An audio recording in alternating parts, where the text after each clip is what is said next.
So I have to tell this story because Alan, I met Alan a couple years ago when I first joined Elders in Action, and he had been doing a lot of the research, and I knew him from the perspective of he was with PSU, and he was doing the research, and he was the one, he wrote this great article in Metroscape that I remember. It was one of the first things, and it taught me a tremendous amount about, you know, the demographics and aging in the Portland community. And then he and I were actually at the same conference, and he came up to us, and we were supposed to have a meeting about something, and he came up to us and he said, "I'm a doctor." And it was the day that he had gotten the notice that you were officially a doctor. And it was wonderful, and we were all very excited, and you know, we got to celebrate. So that was so Dr. Alan DeLaTore, and Alan has been working. He is at PSU and does a lot of research around urban planning, around community issues, the disability community. He's on the advisory commission for Portland, and also around aging. And he's been involved in the village movement that's happening right here in the Pacific Northwest now, right here in our area, and has been advising on that. And he has also had the opportunity to look at it from an international perspective, and has led the Nicaragua trip through PSU. And he can share a little more about that. That's kind of an interesting piece of it as well. But through all this, he has been one of the main partners on the World Health Organization Age Friendly Cities. So we are incredibly fortunate in this community to have the Institute on Aging through Portland State University. Because as a city, we look at this in a way that a lot of other cities don't, and many cities don't have the opportunity of not only having the university, the research, but then organizations like Elders in Action, and we work in partnership to really move these issues forward. So it's a pretty exciting opportunity, and we really wanted to share with you what's going on here in Portland, and then also what's going on around the world as well. So with that, I will... Thank you, Joan. So as we all know now, there are technical difficulties. So this is going to be an interesting presentation. I think I'll maybe stand up.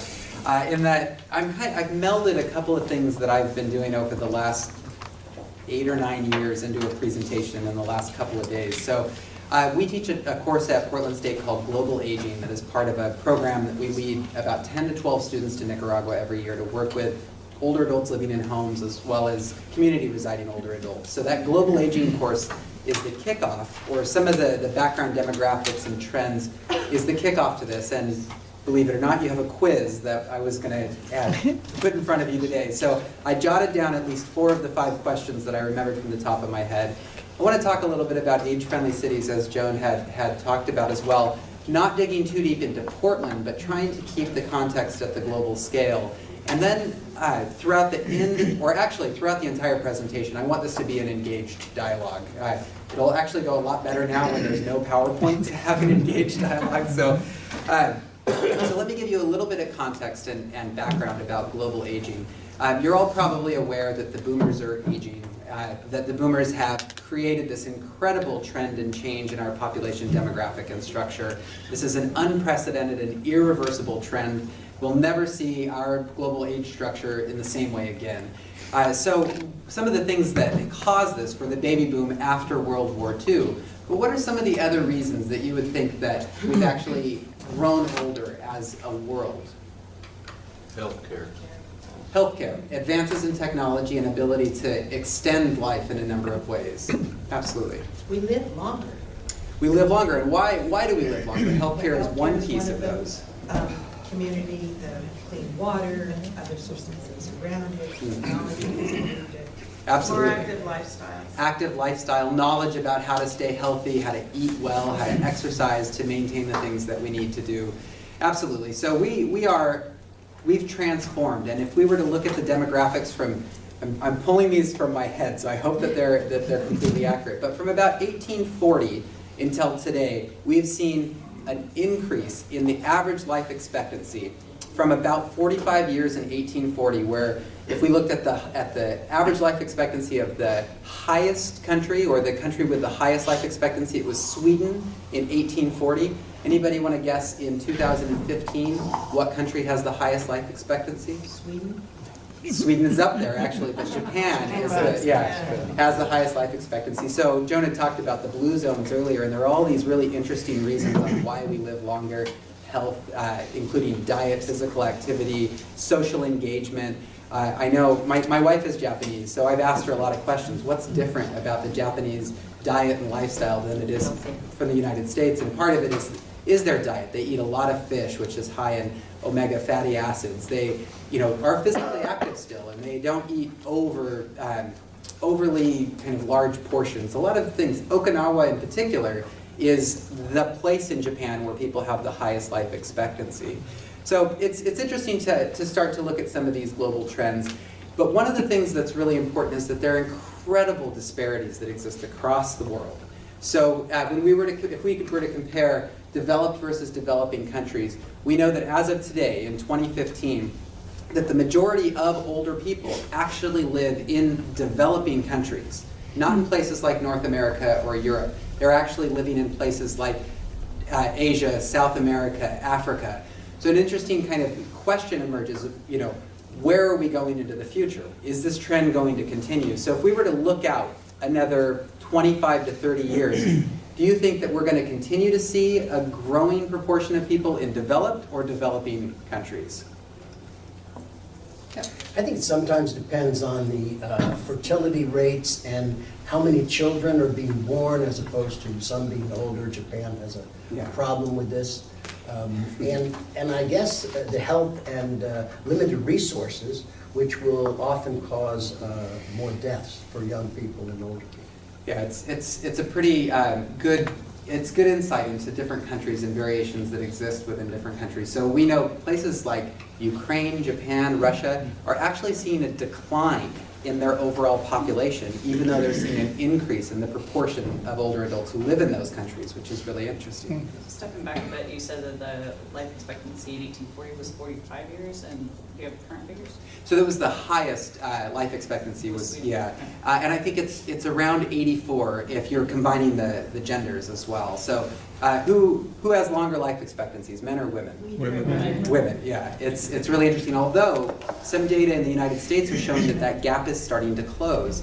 And part of that has to do with labor participation rates among women. So we're starting to see behaviors as well become closer. So some of the risky behaviors, such as drinking, smoking, automobile kind of accidents are starting to level out a little bit, which is really interesting because of the changes in our social settings in a lot of ways. So without these notes, I've got to kind of pull myself back to where the conversation was going. So as of today, as of 2015, about 60% of all of the population age 65 and older live in developing countries or less developed countries. If we look out to 2050, that raises to about 71%. So the majority of our older adults are not only now in developing countries, but will increasingly be in developing countries, with places like China, India, Brazil kind of leading those charges, which is really interesting. So in 2050, 1 billion older people will live in developing countries. It's a real astonishing figure. So just kind of thinking a little bit about what that means, I had a professor, Marvin Kaiser. He was the former dean of the College of Liberal Arts and Sciences at Portland State. And he used to work for the United Nations. He said his job when he first started working there was to call countries, various departments and ministries in countries, and explain, you've got an issue with aging in your population demographic. And he said almost universally, he got the same response from these government agencies and ministries.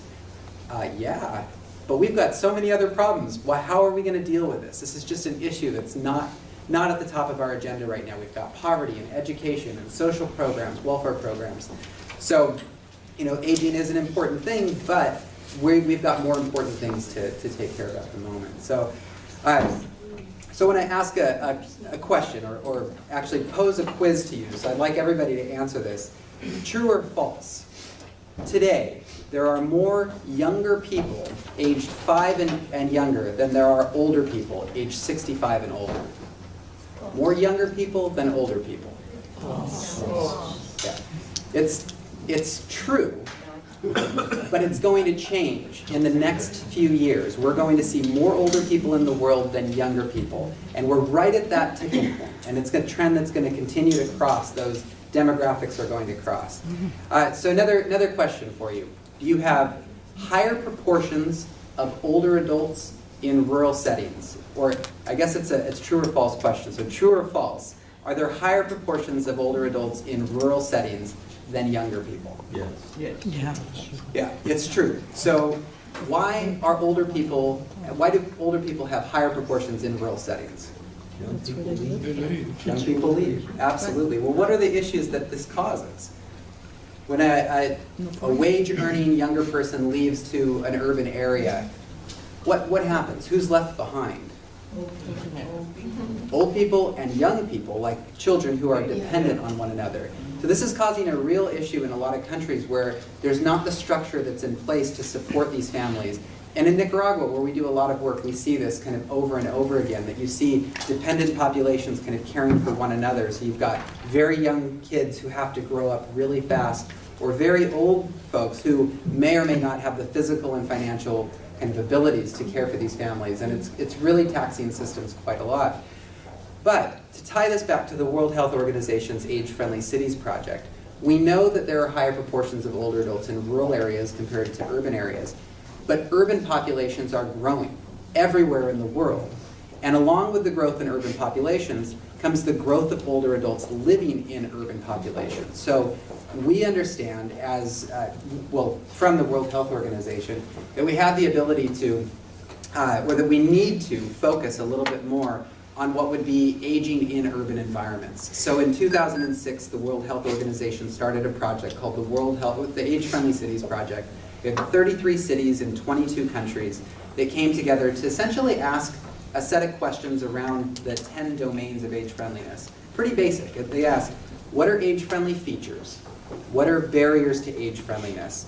And then the third question are, what are your suggestions for improving these issues in these urban areas? And then that happened along 8 domains. And you could broadly break those 8 domains out to be built environment, such as housing, transportation, and then outdoor spaces and buildings. Then social environments would be social participation, respect and social inclusion. You've got civic participation and volunteerism, economic development and employment, and then the service sectors, which would be community and health services, communication and information. So we, in Portland in 2006, we actually conducted that research with the help of Elders in Action, actually. It was really important that we had Elders in Action there, because not only did we have a space to conduct these interviews, but they helped us with recruitment, getting the people that we needed to the table to ask those questions. So we interviewed, through focus groups, people who are older and younger older adults. So from 55 to 64, and then 65 and older, from various income groups around the city. We also interviewed caregivers of older adults as a proxy for people who didn't have the physical ability to get to those focus groups. And in addition to that, public, private, and nonprofit service providers. So we tapped the government, the Parks Bureau, Bureau of Planning and Sustainability. We asked folks from Elders in Action to actually sit in as service providers in the voluntary sector, and worked with businesses as well to ask those same questions. So, for example, we asked, what's an age-friendly feature with respect to housing? And people would say, oh, well, Portland has a pretty good development of housing. We like a lot of the options, beautiful housing. Then what's a barrier to age-friendly housing? Affordability was the #1 issue that came up with respect to age-friendly housing. Accessibility was the #2 issue that came about. So we knew from these original studies that we were able to take that information and start to enact change, or to be, and I'm going to steal some thunder if this does get up and running, to kind of become policy entrepreneurs in some way. So we had the evidence on one side that we could then take to the public or take to the government and say, based on our research, we think that this needs to happen, these changes need to occur. So I wanted to take a kind of step back really quick, again, to global aging, and just talk very broadly about experiences, things that you may have been. I'm curious how many of you have traveled internationally and seen aging in a different light, different place. What have your experiences been? What are the differences between the United States and other countries? Yeah, I've been to Nicaragua and to Brazil. Oh, good. I've lived in Brazil for 10 years. I find that in the Latin countries, people tend to take care of their parents and their grandparents more. And as time goes on, as they move to the cities for jobs, that has lessened. And I'm sure that's true around the world. It's also true in India. It's true in a lot of countries and less true here. Yeah, broadly speaking, in Latin America and in Asia, there's I guess it's a phenomenon or a social practice called filial piety, which is about respect and deference to older adults. And so we see this, it's a lot stronger in these particular areas. And it happens here. So migrants who come here to the United States, even if they're not first generation, will have a different perspective on family, on the respect for older adults. So, you know, my dad actually gave me an interesting thing to carry through my life. He said, "You've got the advantage of being Mexican on paper." My dad's Mexican, he was born in Mexico. Last name is DeLaTore. He said, but in person, he said, you don't look Mexican. And so you can kind of get around some of these kind of issues that I've encountered with racism. And he said, so figure out how to use that to your advantage in some way. It's really interesting because I'm applying right now for a fellowship, and I am just torn about whether or not I can put down that I'm ethnically diverse, because I've never done that in my entire life. But it's a great opportunity because I do research in kind of equity and minority kind of health, that I want to be able to explore this option. But for me, what I learned from my family is this importance of family, importance of elders. So my mother, or my grandmother, who was the matriarch of our family, essentially brought everybody over to Los Angeles and really created our family as we know it, was the most important person as I was growing up. My dad told me every single time we walked through the door and we saw family that we had to do our business. Well, what did that mean? What did doing your business mean? It meant taking time to kiss and hug and see every single person who I knew in that room.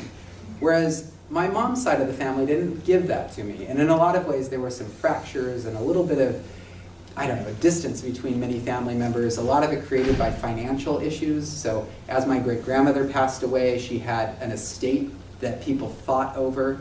And so that created this friction that was never really resolved in my family. Whereas my dad also had some of those issues, but even the aunt who sold the family property in Mexico, I still had to go hug and kiss and say hello to her because I had to do my business, whether or not there was that bad blood or not. So getting back to the question of differences across the world, who else has witnessed different things? Palestine and Jordan, it's also pretty almost Can't hear you. ritualized. They're very much like, okay, this is the oldest person, go treat that person sooner. Kids must stand. In what country were you speaking of? Palestine and Jordan. Kids stand up when older people enter the room. It's respectful. Absolutely. Very similar. Yeah, I think that this is common in cultures, and not to say it doesn't exist here in the United States. Yeah. It's pretty much the same way in the Caribbean. Oh, really? Yes. Yeah. I mean, I'm from Jamaica, so, you know, it's the same thing. The children pretty much take care of their parents. Mm-hmm.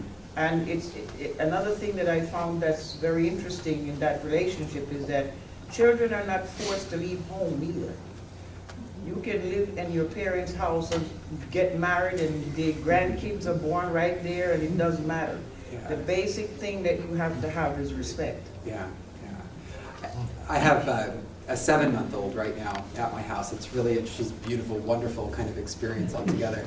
But we don't have family support up here. I moved up for graduate school. My wife moved over also to attend university, left, came back. Portland is our home, even though job opportunities are scarce here.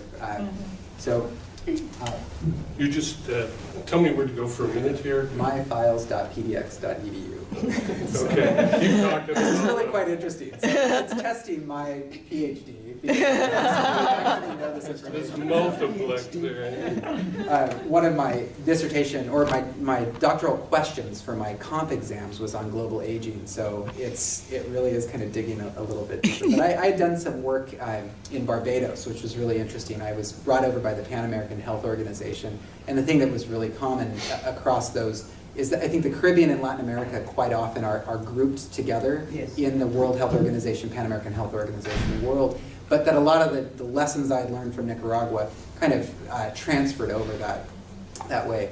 But I do want to point to the issue of Nicaragua, or some of the things that we had learned, to call out that circumstances, life circumstances at times, erode what would be filial piety. So when the economic reality is in front of a family to feed an older person or a younger person, the decision's often made to feed the younger person because of the amount of life that's in front of them. So it's a difficult decision, and I'm not saying it's right or wrong, but it's a reality of where we are in today's world. We might take a commercial break for just a moment. So maybe you want to talk more about the power to protect. I'm actually curious. We can continue this debate or this dialogue about global aging and experiences that people may have had in different locations. But Howard, did you have a comment? Yeah, this country is the country I find the least age-friendly. I find that people almost, you disappear as you're walking around Portland. They don't see you. You're not part of the generation or whatever. And I don't feel the respect that I feel in other countries, and I've been in a lot of other countries. And even English-speaking countries like Scotland, Ireland, and England, and I think even Canada, there is not that same level of disrespect that I find here. I know that's not all across the board, because we have some people who are immigrants that keep those habits alive. Yeah. Well, my experience is in Appalachia, in rural western Virginia, and the same patterns people are seeing in Nicaragua and other places are there, and it's rural. It goes back generations, where parents, they will have huge family feuds. But when grandma needs something, grandma gets it. And I'm wondering, is there some evidence that urbanization undermines that versus rural values? Yeah, I'd say that just looking back to urban studies as my coursework, that there is this aspect of urbanization that creates distance between people because of the activities that people are involved with being further away from one another. There's less family time in a lot of ways. I think that urban areas are really interesting because they create anonymity. So you can actually do things in city places that might be in broad daylight, but people wouldn't recognize you, and so you wouldn't know. Portland's an interesting place, though, because I think it's small enough where you do get recognized, depending on who you are and what you're doing. But I would say that trend of distance between family, or I think you could probably find some measures of it, cohesiveness, family cohesiveness, that it's eroded from urban settings. And the reason I raised that is with urban age-friendly cities would be a way of formally institutionalizing the values and practices that we found in the older countries and the old rural areas. Yeah. Age-friendly it's so broad as well, and so each of the cities or communities that are doing this age-friendly work are tailoring what they see as most important. So this has not been something that's come up in our research here about families and kind of the respect of families and kind of connectedness. We've seen more, and I think maybe because Portland is a place that really values institution and social participation, that you see these social organizations, places like Elders in Action, or even what would be kind of church settings, faith-based organizations, as the things that have emerged from our research as the most important places to focus on bringing together generations in a lot of ways. But we're in the process at this moment of getting our age-friendly Multnomah County project up and running. So over the next year, we're going to be developing an action plan for an age-friendly Multnomah County, which will be evidence-based, but we're going to be looking for input throughout the process of what are those most important aspects, what are the barriers, what are suggestions for kind of improving this. So this is interesting. So there's still a delay here in getting all of this up, and perhaps we just scrap the PowerPoint. If it pops up, we'll grab some. I also think that part of the reason why the problem, if you will, exists between the urban and the rural is because there's a forced priority shift with the resources to the urban areas. So the people in the rural areas, especially the older people who are not capable or don't have the ability or the resources to move with the shift, get left behind, and the younger people gravitate towards the shift. So then you have that vacuum in the middle where there's the older here, there's the younger there, and the only people in the middle are the babies. Yeah. It's interesting in rural settings too, because the cost of service delivery increases because of the distance between people. So absolutely. And the scarcity. And yeah, the scarcity of resources, absolutely. I think increasingly people are realizing that retiring in a rural setting is fraught with issues because you don't have the ability to be close to people who might be able to help you. Jane Jacobs wrote a book called The Death and Life of Great American Cities. And one of the core principles of this book was that eyes on the street matter when it comes to not only safety, but our perception of safety. Absolutely. And so when you don't have those eyes that are kind of showing or seeing you, who is out there looking, who could potentially be out there. And I mean, when we think about designing buildings and commercial storefronts and housing, we often think about that ability to see the public through our private space. I really, this is way off of the topic here, it's more on housing issues, but one of the things that's interesting about the barriers to age friendliness in Portland's housing stock is that based on our climate and based on decisions that we've made on how we want to have our private spaces, we've created barriers to age friendliness. So there's a lot of rain in Portland. So it's really difficult to have grade level housing that doesn't have a threshold that you need to keep the water out, right? So you don't want your house to get flooded. In addition to that, we don't value being at street level, right? So when you're choosing an apartment or a hotel that you're staying in, the ground level units are the least desirable because of safety issues and because when we're in our homes, when we're in our sofas, we don't want to look out the window and see somebody looking at us at eye level. So we've built housing over time to separate ourselves from that public space in some ways, which has actually created barriers to mobility and accessibility, which is really interesting. I think one of the other issues, albeit small, is we don't have front porches anymore. Front porches making the difference between somebody sitting outside and waving to somebody who walks by, or conversation. And front porches make all the difference in the world. Do any of you watch like HGTV and any of the housing shows that are on there? So my wife and I talk about our must-haves as part of our future house, and a front porch is at the top of my list. I want a nice wraparound porch. That would be great to see. With great volumes. I think one of the causes of that though is space and maximizing space and profitability, you know? It's like, if you don't have that front porch, there's an extra bedroom.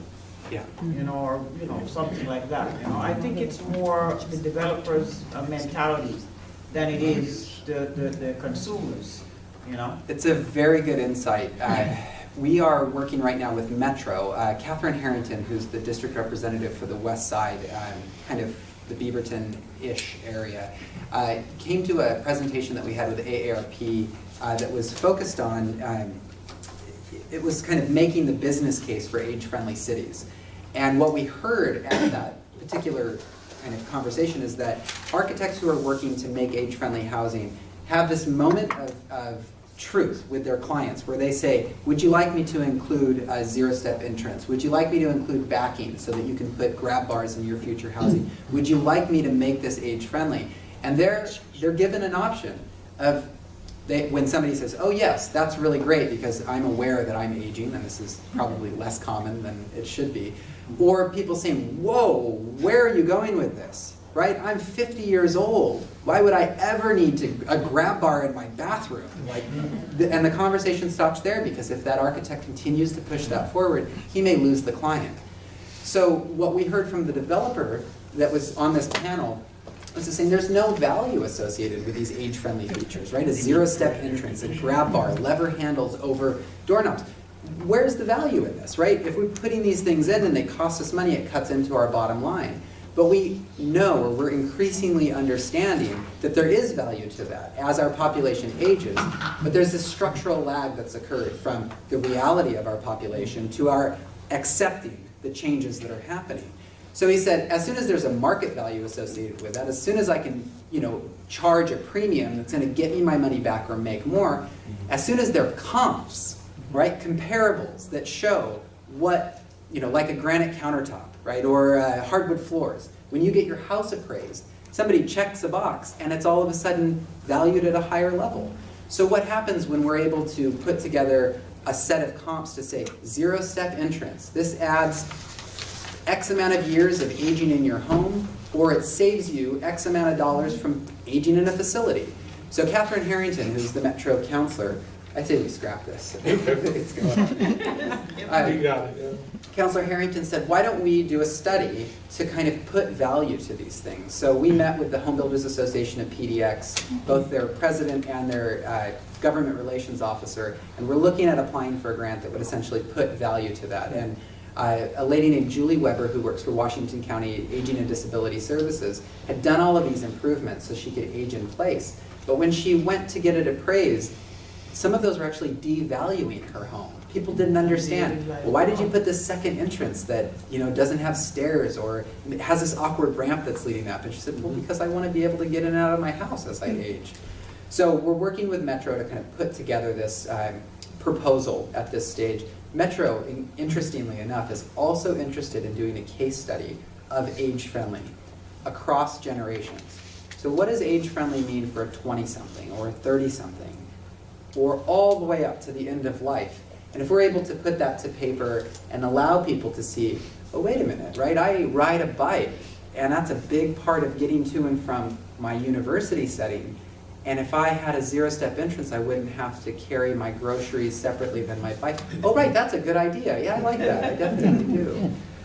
One of the things I find for art, in my opinion, is that a lot of the younger people, I would say, don't understand that age-friendly doesn't necessarily mean that it's only for an 80-year-old or a 70-year-old, because disability can put you in that characteristic real fast. And they don't appreciate the thin line between, being like a 95-year-old who's trying to, live independently, and being a 30-year-old who had a car accident and can't walk anymore. Absolutely. So until the younger generation can appreciate that there's a correlation between aging and disability that is very intertwined and dependent sometimes on one another, then you're going to have that problem with housing, because they're always going to think that I'm young, I'm going to live forever, and I'm going to be able to hike Mount Everest when I'm 75, and It's really good insight. Yeah, absolutely. That came up actually for Elders in Action, where what we used to call elder-friendly businesses changed to age-friendly, and that sense of all ages came into the name change. Exactly. There's a commercial for elders showing a young person working at the Portland Nursery. And one of the things that we had put in for age-friendly was lower level tables to put pots and so forth on. And she was saying, that is really great, I have to carry these heavy things, I don't have to lift them so far. It was like ease of life in the way she was living, which is that broadening the definition of what we're doing is, I think, really valid. That's one of the reasons why I like the Aging and Disability Services, that they have that in their title, it's combined. So you see the immediate relationship. I want to get back to this in just a moment. Yeah, it's a good point of discussion. A term that I learned through transportation is called universal design. If you use the word universal design as a term, it pretty well covers everybody. Think of an airport, think of shopping centers, think of commercial buildings, universal design. Everybody can get in and out and around the built environment. And streetscapes, the curb cuts, and the way in which we design our streets. Universal design is the term I like to use. Just to build on this, and I'll get back here because I'm really curious to kind of tie this all together, but universal design, for the first time in Portland's history, we had universal design written into our comprehensive plan. So we actually are seeing this as the terminology that we're using for designing communities in the future. So I think it's really important. And the guy who created universal design as a concept, his name's Ron Mace. And some of the work that's going on at the University of North Carolina is groundbreaking. And so for those of you who are interested in learning more about universal design, they've got some great handbooks. They've got ideas for policy and advocacy as well. So yeah, thank you for bringing that up. Universal design. And then the other idea that's out there is about visitability, which is for homes. So 3 basic tenets for visitability: zero-step entrance, wide enough doorways for hallways and doorways, and then a ground floor bathroom. And I've got a story to tell about that in just a second, but I'd like to go to the bathroom room. Jumping jumping backwards a little bit to an earlier topic. I am a member of a Puerto Rican family, and when you told your Mexican story, you told my story. Exactly. That's interesting. And the other thing is that in 25 years of working with aging services, and in particular with Latino populations, the number one issue that I encountered that was between a huge challenge and a source of actual pain for families was the elder person's non-legal status. And thereby eliminating any possibility of assistance that we pretty much take for granted. It's a huge issue. I mean, we will, over this upcoming year, see immigration and status and ability for especially younger generations, but not so much older generations, a focus of our federal policy. And what happens when you lose that person in your family, or they're not able to get those supportive services? It can really tear things up as far as their function, the support systems that are needed for moving that forward. This is an issue that hasn't come up in Portland's age-friendly research at this point, but I think it's something that really is important moving forward. So thank you for pointing that out. I have, my family is all kind of legal at this stage, but when they were first here in the United States, it was a little bit different. My father was born in Ciudad Juarez, across the border from El Paso, Texas, and they kind of seamlessly went back and forth across the border during his youth, but got to the stage where it was really difficult, I think, at times to have that fluid movement. So it's a good point, and something I think we need to consider. Another thing on the agenda of things we've never thought about that came up recently is where are we going to bury people? And how are our cultural kind of norms changing with respect to cemeteries? So an age-friendly city needs to understand this. We haven't built any new cemeteries in the city of Portland since about World War II. So this was something that the Planning Bureau brought up the other day. So what are our cultural values associated with that, and what are we going to do for the future dying of our population, which is a very morbid kind of topic. So let me take a step back really quick to talk about this aging and disability issue. So I'm an urban gerontologist, and my training came in the field of aging and gerontology. I was never trained in disability studies, and I taught a class in 2009 called Creating Livable Communities for an Aging Society. And in my class, there was a student of mine who's the current chair of the Commission on Disability, who came to me and said, "We're starting a commission on disability and you need to be involved." And I said, I don't know anything about disability. He said, "Yeah, you're wrong. I sat in your class for a whole summer and you know a lot more about this than you realize." But what's happened in the field of gerontology is that we've actually said, we're talking about aging. We're not talking about disability. And so let's separate these two things out. And in the Commission on Disability, we say, we're talking about disability, which includes older adults with disabilities, but it's not a thing on aging. So let's not mix these two things up as well. So we've created these divides between two very closely related issues as it pertains to accessibility and services, government programs. And so I think it's important to start having those conversations a little bit more. And over my first year as a commissioner on the Portland Commission on Disability, I had this imposter syndrome, charlatan effect, because I'm a 30-something able-bodied individual. This happens with aging as well. I'll present to certain audiences and I'll feel like I'm not qualified because I'm 36 right now. But what had come up, this friend of mine had said, think about things a little bit differently. She said, when you frame the way you talk about disability or people with disabilities, if you talk about able-bodied individuals as essentially just having a short time until they're people with disabilities, you can label them as temporarily able-bodied. Tabs, right? That was the term she gave me. All right, so temporarily able-bodied. That makes me start to think about my future self. AARP had done some really interesting research back, I think around 2004, where they asked people about how much planning they were doing for the future. And it was completely disconnected with their future selves.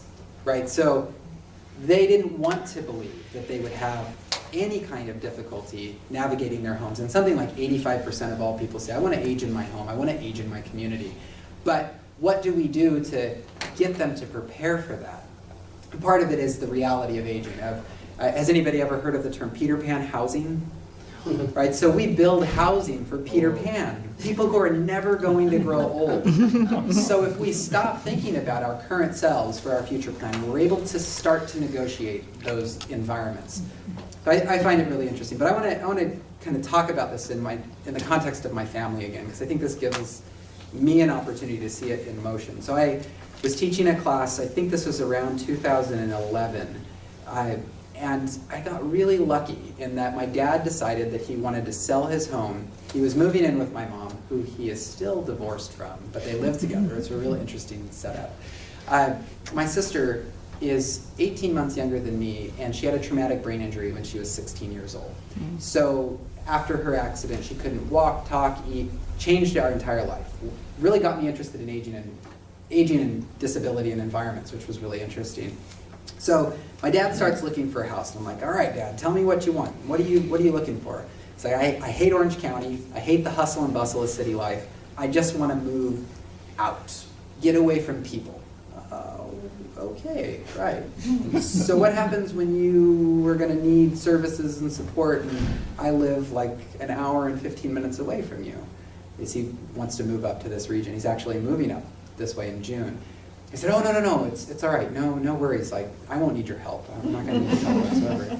And the gerontologist is kind of working inside, and I'm like, all right, this is not going to work. This is not going to work for me. So let's rethink this. What about my sister, right? What about my sister when she needs things? And my dad, being a good dad, his dad light went on. Oh shoot, I can't plan for my daughter who has these special needs and move to the middle of nowhere. This concept of planning for somebody else is a lot easier for us. It's the reality of somebody else's decline is an acceptable idea. So the idea of visitability, just to tie this all back in, those three basic tenets of a zero-step entrance, wide doorways and hallways, and a powder room, at least on the ground floor, that somebody could get in and move around and use the bathroom. It's about other people. Right? It's an easy sell because it's not about your future self. It's not about the difficulty that you have in accepting who you're going to be. It's about everyone else in the world. So visitability, if you look at the programs that have been initiated in the United States, there's an exponential rise because everybody can kind of get on board with this idea of visitability. And it's related to the idea of temporarily able-bodiedness and disability and denial of our future selves. So as you're out there doing advocacy work and volunteering, I think it's interesting to kind of pull stories together, use yourself, think about your difficulties in accepting this as a way to help in advocating for the things that you care about. And I found that some of the most successful times in my life in advocating for change have come with personal stories, which is really interesting. So I want to take a quick break from me talking and ask if there are any kind of issues or things that have come up in your work or things that you're interested in discussing about aging in cities, advocacy. Yeah.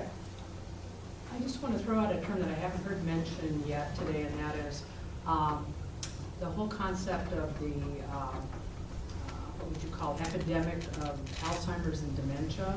Saw some charts in the Oregonian here a few weeks ago that scared the pee right out of me. Yeah. Regarding the tidal wave of baby boomers that will be affected with dementia, various forms of dementia, and how that factors into age-friendly housing in an urban setting, and what are we going to do with individuals where there's no known cure, and not really the research money that's being put into that effort. Yeah, so we had this conversation yesterday, actually. We were thinking a little bit about trends that are occurring. And Jeff Kay, who's the director of the Layton Center at OHSU, made a comment that, with this life expectancy that's increasing, if you live long enough, you're going to experience some form of dementia, with Alzheimer's being one type of dementia. And so the reality is starting to set in for us that we need to be thinking about dementia-friendly communities. And some of the work that's going on in Wisconsin, in the UK, I think Manchester and Oxford in particular, not Oxford, the fancy university, but Oxford Brookes, which is like the state school, have really focused on this issue of what does it mean to be dementia friendly, which, if we go back to Arnold's comment, is actually really about universal design in a lot of ways. Because we're trying to find, and my boss hates this, but when I talk about the lowest common denominator, right? Who are we planning for? What's the universal kind of threshold on the bottom that we need to plan for? It's not a bed-bound individual. I mean, we have to be honest with ourselves. Somebody who's not moving from their bed, we don't need to be planning for, wheeling around gurneys through the city, but we do need to plan for people who have dementia and Alzheimer's. So what are those things? What does that mean? Wayfinding is a big issue, right? So signage. Signage that's not only bigger and brighter, but that actually gives you pretty good direction. Anybody want to take a guess of where some of the least accessible and least clear directions are in all of our institutions? Yes. Hospitals are notorious for being hard to navigate, right? I'm trying to find my doctor. Oh, you need to take the green elevator. Where's the green elevator? It's like 3 lefts and then a right. And you'll find it, don't worry. There'll be other people that are looking for the same thing. Why don't you just have a sign that kind of points this direction? And I don't know what's going on. When my wife was pregnant, we had so much difficulty in navigating those hospitals. But wayfinding is one piece. The other idea of universal design to come back to is low tolerance for error, right? So if somebody with dementia is walking into an environment that is very, very hostile to an individual with dementia, what happens if they make a mistake, right? So a good way to think about this is if you have a drop-off from a curb that would put you right into oncoming traffic, that's not very good tolerance for error, right? So what can we do to design environments that would be a little bit more friendly to somebody who may make a mistake in their navigation? Another thing that so 2 years ago, we worked on a project at Portland State that was around aging and disability, essentially finding issues that we needed to deal with and then doing design processes with people from various disabilities and across different ages. And what we had found is that the streetcar, in particular, is a pretty interesting thing because it moves at such a slow pace that people aren't scared of it, right? You can kind of get out of the way most of the time because it honks at you, and it's a real slow-moving vehicle. But what happens to all of those folks who are not paying attention, right? Who may walk into it? So how do we design environments that show you're about to enter a dangerous area? And the interesting thing of working across ages and across abilities is that there was a link that was made that I had never thought about before. People who are deaf and hard of hearing and blind low vision are pretty much similar to all of us who are walking around like this. With our little earbuds in there. And so we're designing for people who are actually completely able-bodied and completely technologically savvy, but are distracted in their environments. So the solution for this particular issue was, well, you need some, not only, let me take a step back. The issue that we were dealing with is there was a new building at Portland State that was going to have streetcars going both ways through an urban plaza. So you could look one way but not know something was coming the other way. So what was the solution? And we had designed this series of kind of beacons and flashing lights that let you know when a train was coming so that you could audibly hear or visually see that you were entering a place that you needed to pay attention to. But it was the first time that anybody had pointed out that our devices that we're using actually might be a great equalizer when it comes to aging and disability. Yeah, but sorry. I was going to say that the blind and the hard of hearing have a legitimate excuse. It's an interesting point. I mean, I'm guilty of it as well. And multitasking it's just something that I think we're all prone to do now. There's so much going on in everyone's lives. Was there a comment over there? Yes. Kind of along the same line as far as statistics, the younger baby boomers are also the last of the people who suffered polio, such as me. And then in later life, the post-polio sets in, and that creates a lot of physical problems, but more importantly, I think is the aspect of psychiatric care, help with depression as your body changes. A lot of people that didn't even know they had polio suffered the consequences of post-polio because they had it, but just it wasn't strong enough to know. It was like a weekend of the flu, but yet it comes back in later life. And anybody born between 46 and 55, when the vaccine came out, which there's thousands and thousands of us, you know, there's going to be this whole mental health aspect of it. And that's been my concern.